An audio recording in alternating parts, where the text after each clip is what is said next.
Hello everyone, welcome back to home tutor. आज की इस वीडियो में हम करने वाले हैं कक्षा 6 के संस्कृत विषय के त्रयोदशः पाठ यानी कि 13वें पाठ का अध्ययन।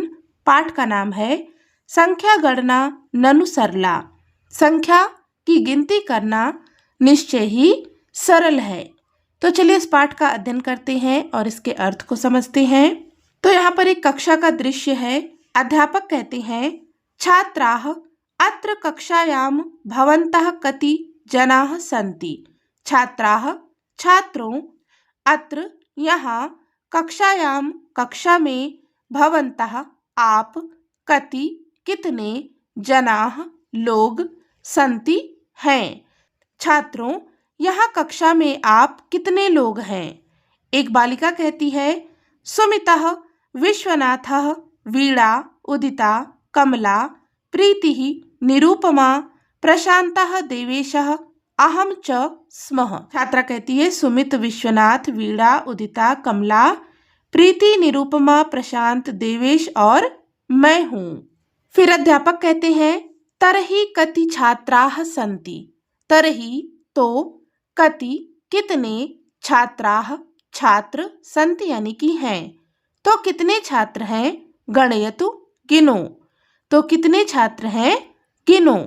बालिका कहती है, एकम एकम एकम एकम एकम एकम। बालिका गिनती है एक एक एक एक एक।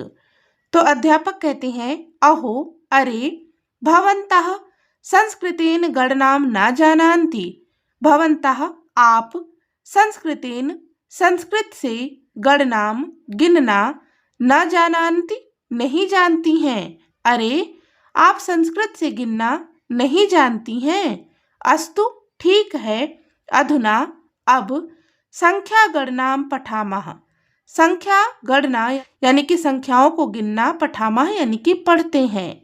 अध्यापक कहते हैं कि अरे, आप संस्कृत में गिनना नहीं जानती हैं। अच्छा, यह ठीक है, अब संख्या को गिनना पढ़ते हैं। अहम एकम सुंदरम संख्या गीतम गायामि। अहम मैं, एकम एक, सुंदरम सुंदर, संख्या गीतम गायामि संख्या गीत गा रहा हूँ। मैं एक सुंदर संख्या गीत गा रहा हूँ। भवन्तः आप सब, अनुगायन्तु पीछे से गाएं, आप सब भी गाएं। अध्यापक कहते हैं, मैं एक सुंदर संख्या गीत गा रहा हूँ, आप सब भी गाएं। एकः सूर्यः चन्द्रोऽपेक्यः मानवकुलम् अपि एकम्। द्वे नयने ननु जीविनि सकले प्रभवति सर्वो द्रष्टुम। एकः सूर्यः, सूर्य एक है, चंद्रो अपि एकः, चंद्रमा भी एक है। सूर्य एक है, चंद्रमा भी एक है। मानव कुलम अपि एकम, मानव का कुल भी एक है। सूर्य एक है, चंद्रमा एक है, मानव का कुल भी एक है। द्वे नयने दो नयन, ननु निश्चय ही, जीवेनि सकले संपूर्ण प्राणियों के हैं। संपूर्ण प्राणियों के निश्चय ही दो नयन हैं, दो नेत्र हैं। प्रभवति सर्वो द्रष्टुम, जिसके द्वारा सब कुछ देखा जा सकता है। एक सूर्य है, चंद्रमा भी एक है और मनुष्य का कुल भी एक है। निश्चय ही सभी जीवों के दो नेत्र हैं, जिसके द्वारा सब कुछ देखा जा सकता है। लोक शंकर त्रियनयन मूर्ति नमाम्यहम तम प्रतिदिवसम। चतुर्मुखो अयम जगतः सृष्टा तेन ही सृष्टम जीवकुलम। लोक शंकर त्रिनयन मूर्ति, भगवान शंकर के तीन नेत्र हैं या भगवान शंकर तीन नेत्रों वाले हैं। नमाम्यहम तम प्रतिदिवसम, तम उनको, माम्यहम मैं नमस्कार करता हूँ, प्रतिदिवसम प्रतिदिन। भगवान शंकर तीन नेत्रों वाले हैं, जिनकी मूर्ति को मैं प्रतिदिन नमस्कार करता हूँ। चतुर्मुखो अयम, यह चार मुख वाले, जगत सृष्टः संसार की सृष्टि करने वाले, संसार को बनाने वाले हैं। इन ही, जिनके द्वारा ही, सृष्टिम जीवकुलम समस्त जीवों की रचना की गई है। भगवान शंकर तीन नेत्रों वाले हैं, जिनको मैं प्रतिदिन नमस्कार करता हूँ। यह 4 मुख वाले संसार को बनाने वाले ब्रह्मा हैं, जिनके द्वारा सभी जीवों की रचना की गई है। पंचांगुल्यो मम कर कमले लोको विदधति गणनाम सुरसेनानि षड्मुख देवः सततम पात्य अमर गणम। 5 अंगुल्यो 5 अंगुलियां मम यानी कि मेरे, कर कमले अर्थात कमल के समान हाथों में हैं। मेरे कमल के समान हाथों में 5 उंगलियां हैं। लोको यानी कि लोग, विदधति गणनाम इसी के द्वारा गिनते हैं। मेरे कमल के समान हाथों में 5 उंगलियां हैं, लोग इसी के द्वारा गिनते हैं, गणना करते हैं।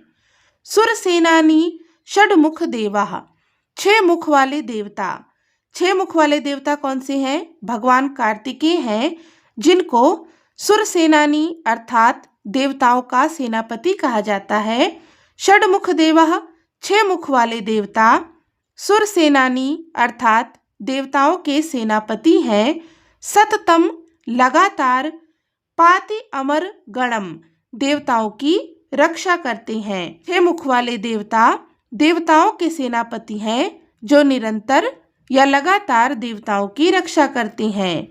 मेरे कमल के समान हाथों में 5 उंगलियां हैं, लोग इन्हीं के द्वारा गणना करते हैं या गिनते हैं। 6 मुख वाले देवता देवताओं के सेनापति हैं, जो लगातार देवताओं की रक्षा करते हैं।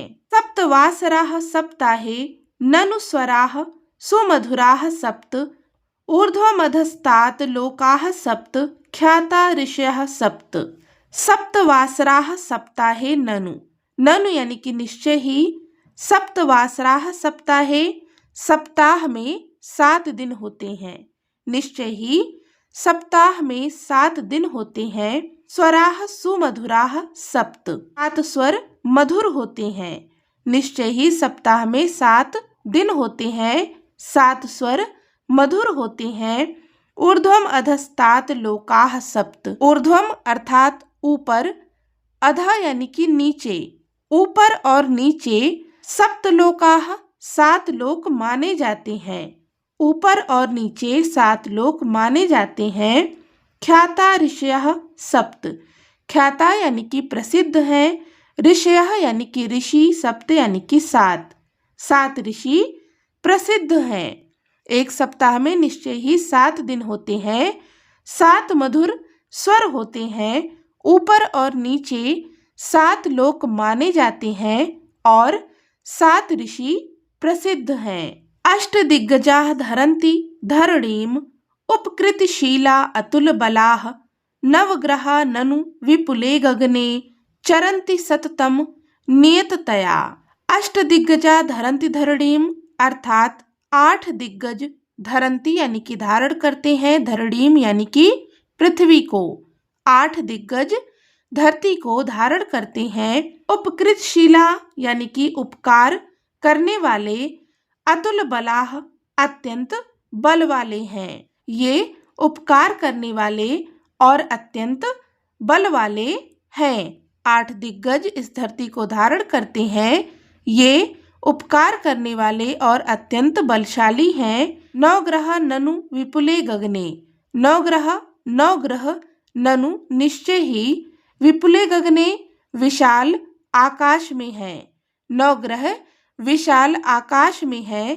चरन्ति सततम नियततया, जो नियमित रूप से चलते रहते हैं।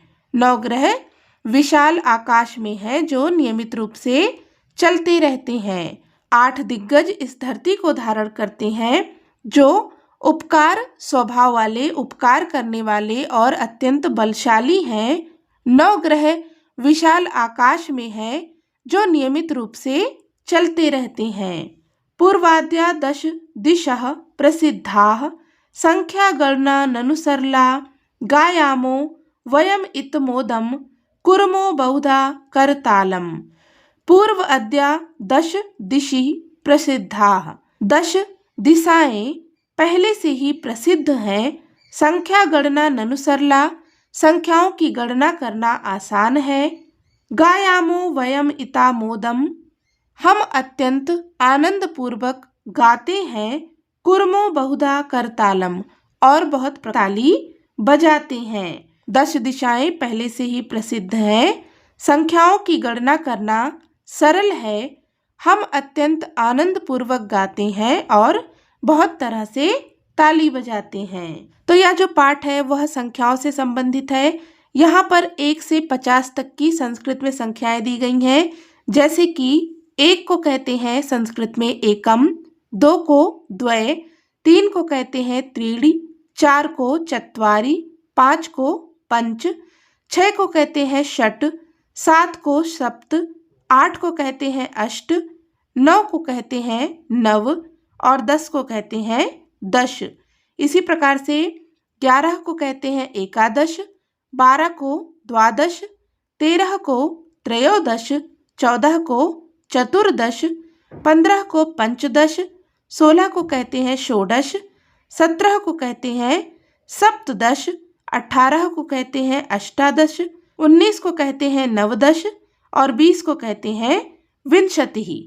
21 को कहते हैं एकविंशतिः, 22 को द्वाविंशतिः, 23 को त्रयोविंशतिः, 24 को चतुर्विंशतिः, 25 को पंचविंशतिः, 26 को कहते हैं षड्विंशतिः, 27 को सप्तविंशतिः, 28 को अष्टाविंशतिः, 29 को कहते हैं नवविंशतिः और 30 को त्रिंशत्।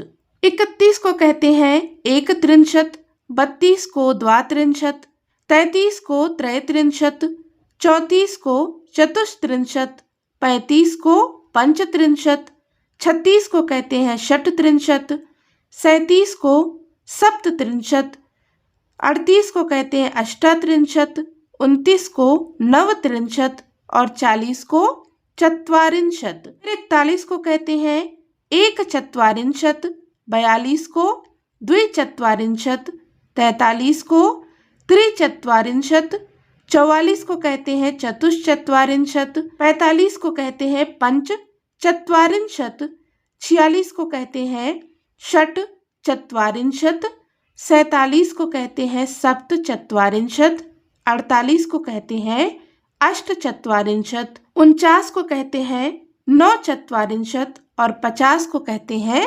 पंचाशत्।